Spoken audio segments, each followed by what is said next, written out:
What does this mean for you when you're lying in that hospital bed? It means your nurse is the one who gets an order from a doctor, looks at it, and has the courage to say, hold on, that dose looks dangerously high.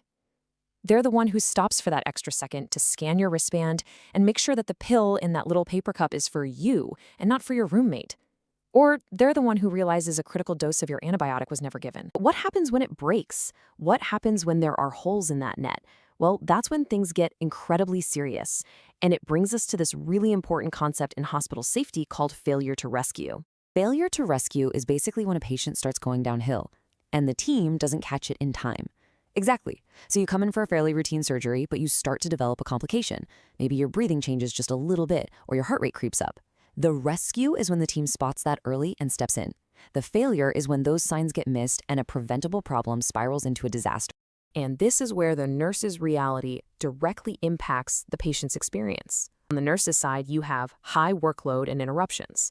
They're juggling way too many patients, the phone is ringing, alarms are going off. But for you, in the bed, you just feel ignored. Your call bell has been on for 10 minutes and no one's coming.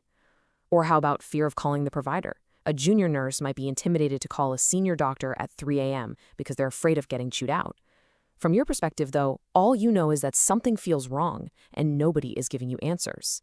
It's a perfect example of how the system's problems become your problems.